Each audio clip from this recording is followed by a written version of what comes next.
देखो बच्चों, आप लोग जो सरल कीजिए में आपका दूसरा जो प्रश्न है 11 का घात में 4/3 गुना 11 घात में 5/3।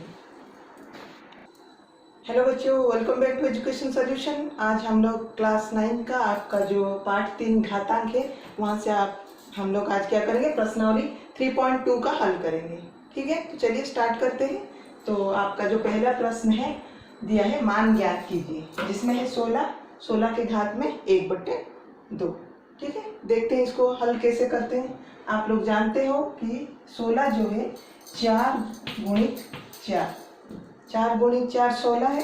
तो हम लोग यहाँ पे क्या लिखेंगे, 4 का घात में 2 लिखेंगे, 4 का घात में 2 लिखेंगे और ये ब्रैकेट बंद कर देंगे और उसके घात में क्या है 1/2। तो आप लोग घातांक के नियम से जानते हो, जो घातों का घात होता है क्या होता है, गुणन में होता है। इसका मतलब भी ब्रैकेट का मतलब गुणन, एक गुणन कर देंगे। देखो 2 कैंसिल हो गया, क्या बचा 4 के घात में 1 जो कि माने 4। ठीक है, आप लोग जैसे कि हम लोग इसको हल करते हैं, ये 2 गुणित 2 गुणित 2 गुणित 2 गुणित 2 ऐसे भी लिखा जाता है। लेकिन हम लोग क्या, जैसे जैसे ये छोटा सा संख्या था, इसको हल करते समय हम लोग जानते हैं कि 4 का घात में 2 है। तो 2 हम लोग क्यों लिखे, क्योंकि यहाँ पे भी 2 है। इसको हल करने के लिए हम लोग क्या किए, 4 का घात में 2 करके इसको कैंसिल किए। ठीक है, चलिए दूसरा वाला देखते हैं क्या है और कैसे करेंगे। 243 1/5। तो आप इसका जो घात में या वर्ग में या घात में क्या होगा आप कैसे जान पाओगे, उसको जानने के लिए आपको जो वर्गमूल विधि है उसमें करना है। ठीक है, आप लोग जानते हो कि ये जो है ये 3 से, यहाँ पे इकाई में देखो 3 है तो ये 3 से विभाज्य होगा। तो विभाज्यता के नियम के अनुसार है, तो हम लोग इसको 3 से विभाज्य करके देखते हैं, भाग देके देखते हैं। 3 8 3 कम 3, फिर ये किसमें 3 3 दूनी 6 3 सत्ते, फिर 3 9, फिर 3 तिया 9। ठीक है, इस प्रकार इसको आगे भी करना है। तो 3 एकम 3 ऐसे किया जाता है। ठीक है, आपका वर्गमूल जो निकालते हो इस विधि से निकालते हो। तो हम लोग क्या करेंगे, हम लोग यहाँ पे इसको लिखेंगे, ये कितने बार 1 2 3 4 5, 3 गुणन 3 गुणन 3 गुणन 3 गुणन 3। ठीक है, ये तो आप लोग पहले से जानते हो।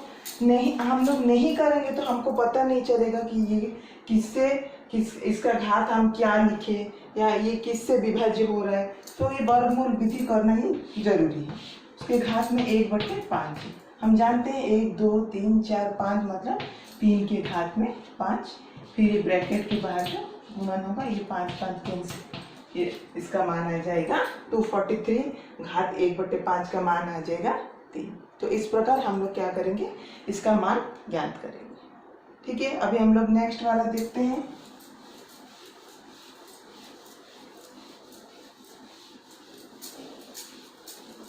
नेक्स्ट आपका है तीसरा वाला 15625 का घात में 1/6।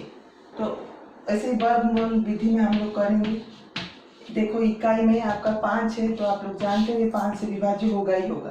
5 तिया 15, 5 एकम 5, फिर 5 दूनी 10, 5 पंचे 25, फिर 5 से होगा 5 6 में आएगा 30, 5 दूनी 10, 5 पंचे 25, फिर आएगा 5 में 5 एकम 5, 5 दूनी 10, 5 पंचे 25, फिर आएगा 5 में 5 दूनी 10, 5 पंचे 25, फिर आएगा 5 पंचे 25।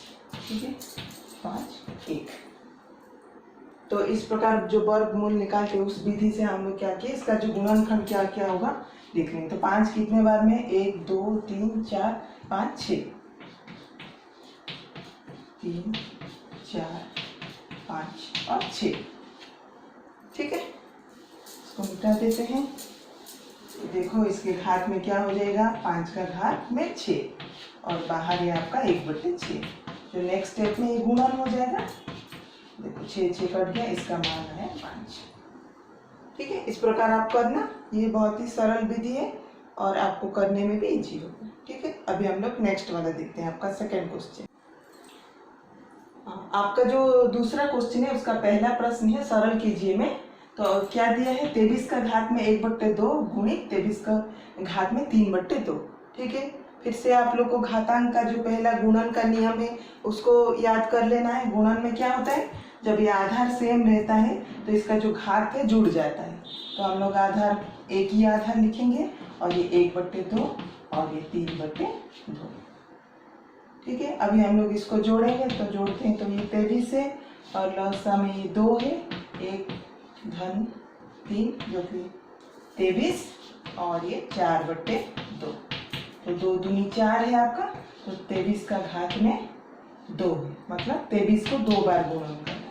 23 गुणन 23 कितना हो जाएगा आपका 529। ठीक है, ऐसे ही आप लोग इसको सरल करते। तो देख रहे हो आप लोग घातांक को जो हम लोग नियम पढ़े थे पहला क्लास में कितना जरूरी है। कि जितना भी अभी हम लोग सरल करेंगे तो एक घातांक के नियम के अनुसार होगा। ठीक है, अभी हम लोग नेक्स्ट क्वेश्चन देखते हैं। देखो बच्चों, आपका जो दूसरा क्वेश्चन है वो है 11 का घात में 4/3 गुणन 11 का घात में 5/3। ये भी वही घातांक का जो गुणन का नियम है। तो आप लोग क्या आधार 11 है, दोनों में 11 लिख दोगे और ये 4/3 धन 5/3 क्या हो जाएगा 11। फिर ये लौसा लोगे 3 आएगा, दोनों में सेम है और ऊपर वाला जुड़ जाएगा तो क्या होगा 11 9/3 जो कि 3 3 9 है। तो आप लोग 11 का घात में 3 लिखोगे, मतलब 11 गुणित 11 गुणित 11। तो आपका आंसर आएगा 1331। ठीक है, नेक्स्ट वाला करते हैं। देखो आपका जो तीसरा प्रश्न है वो क्या है, 21 का घात में 7/3 और भाग में है और 21 का घात में 1/3। तो आप लोग घातांक के नियम के अनुसार क्या होता है, जब भाग में रहता है तो आधार क्या होता है माइनस हो जाता है। तो हम लोग क्या करेंगे आधार को माइनस कर लेंगे। ठीक है, हर जगह आपका जो घातांक का नियम जरूरी है। अब यहाँ पे 21 और ये देखो ये 3 और ऊपर 7 माइनस 1 तो क्या हुआ 21 6/3। देखो ये 3 दूनी 6 है तो 21 का घात में 2 है तो 21 गुणित 21 जो कि 441 ये आपका आंसर है। ठीक है, अभी हम लोग नेक्स्ट वाला करते हैं। आपका नेक्स्ट क्वेश्चन है 15 के घात में 3/2 डिवाइड 15 के घात में 5/2। तो वैसे ही करेंगे, जब भाग में रहता है तो आपका जो घात क्या होता है माइनस हो जाता है। तो अब क्या होगा आधार ये लौसा है ये 3 माइनस 5 है तो ये 15, ऊपर क्या हो जाएगा -2/2। देखो 3 माइनस 5 बड़ी संख्या में जो चिन्ह होगा उसी को लिखना है। तो -2/2 जो कि है नेक्स्ट स्टेप में लिख लेते हैं इसको -1। तो यहाँ पे घातांक का आपका और एक नियम a⁻m जब रहता है क्या होता है 1/am। तो ये भी हो जाएगा 1/15। ये आपका घातांक के नियम है और आंसर आपका 1/15। ठीक है, चलिए नेक्स्ट करते हैं। आपका तीसरा प्रश्न है। तीसरा प्रश्न का पहला जो प्रश्न है तीसरा प्रश्न मान ज्ञात कीजिए ऐसे दिया है। ठीक है, यहाँ पे देखो आधार यहाँ और यहाँ सेम है तो हमको कोई सोचने वाली बात नहीं है। हम क्या करेंगे इसको लिख लेंगे और भाग में है तो ये माइनस हो जाएगा 4/3 माइनस 2/3। ठीक है, अब क्या करते हैं इसका लौसा निकाल लेते हैं पहले। तो ये 3 ये 4 माइनस 2 क्या हो जाएगा 6 2 5 81 2/3 ये हो गया। अब हम क्या करेंगे 625 को इसका जो वर्गमूल निकालेंगे और उस विधि से हम करेंगे तो हमको पता चल जाएगा। इकाई में इसका 5 है तो ये 5 से भाग होगा ही होगा। 5 एकम 5 5 दूनी 10 5 पंचे 25। फिर क्या होगा 5 दूनी 10 5 पंचे 25 5 पंचे 25। ठीक है, 1 2 3 4 4 5 इसका ये गुणक है।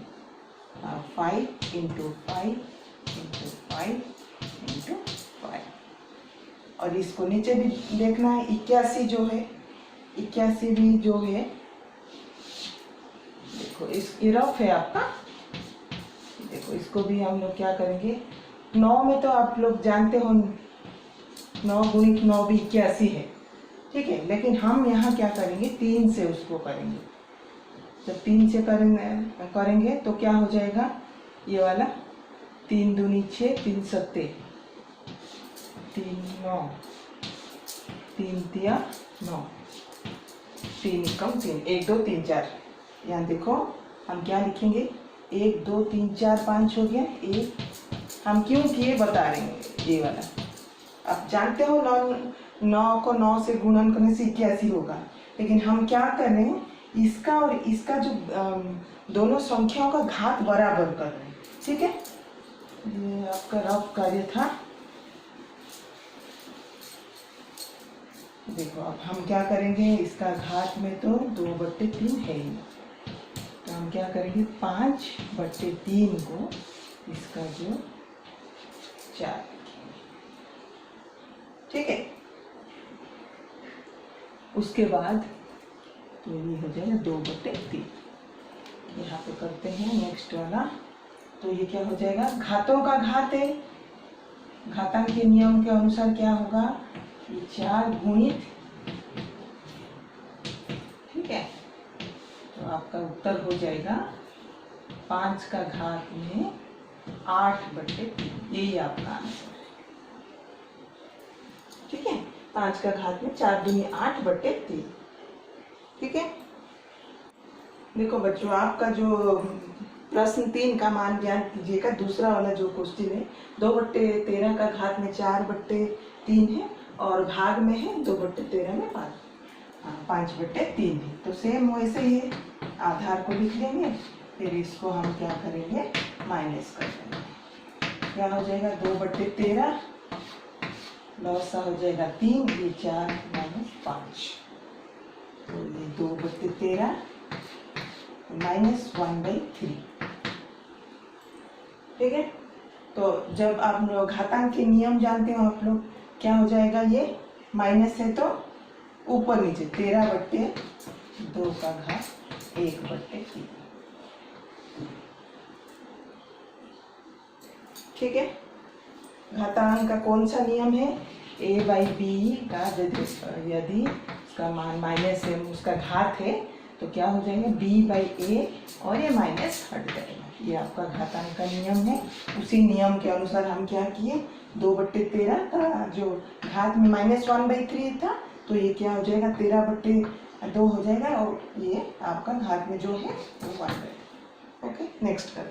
आपका नेक्स्ट क्वेश्चन है 3 × 9 का घात में 1/2 है, भाग में है 9, 3/2। तो हम क्या करेंगे, 3 × इसका 3 का घात में लिख लेते हैं। आप लोग जानते हो 9 मतलब वो 3 का वर्ग है, तो हम लोग सीधा सीधा इसको 3 का वर्ग। अभी आप लोग जानते हो घातों का घात जो होता है गुणन होता है, और यहाँ पे भी सेम कर लेंगे। 9 को हम लोग 3 का वर्ग लिख लेते हैं और जो उसके घात में उसका गुणन कर लेते हैं। तो क्या हो जाएगा, ये देखो ये 2 2 कट गया, तो यहाँ पे देखो ये 3 तो है ही है, इसके घात में 1 और ये 3 का 3, ये दोनों जब गुणन हो जाएगा तो क्या होगा, 3 का घात में 2 और ये 3, और यहाँ पे हम लोग क्या करेंगे, ये 3 है, आधार है हमारा, 2 - 3 जो कि 3 -1, जिसको हम लोग 1/3 भी लिख सकते हैं नियम के अनुसार, ठीक है। ये आपका आंसर है। ओके, हम लोग देख लो बच्चों, आपका जो चौथा प्रश्न है 27 का घात में 2/3, ये भाग में है 27 के घात में 1/3, और ये गुणन ये घात में 4/3। तो हम लोग क्या करेंगे, 27 को हम लोग 3 का गुणक में 3 × 3, 3 तिया 9 तिया 27 ऐसे लिखेंगे। तो इसके घात में क्या हो जाएगा 3, और ये गुणन में 2/3, घातों का घात गुणन होगा हम जानते हैं, तो इस प्रकार हम लिखेंगे इसको। तो ये भाग में है, इसको भी ऐसे लिखेंगे, गुणन 1/3, और ये भी ऐसे लिखेंगे 4/3। सब देखो 3 3 सब नीचे का कट जा रहा है, तो यहाँ क्या 3 का घात में 2, यहाँ पे 3 का घात में 1 और यहाँ पे 3 का घात में 4। देखो हम लोग यहाँ पे क्या करेंगे, ये 3 है, इसका घात में 2 है और भाग में ये 1 है, तो आप लोग जानते हैं ये माइनस होता है और ये गुणन में 3 का घात में 4 है, तो ये क्या हो जाएगा 1 है और ये 3 4, तो 3 1 और 4 जुड़ जाएगा, 3 का घात में 5 होगा, 3 2 3 बार 1 2 3 4 5, तो इसका आंसर हो जाएगा 243।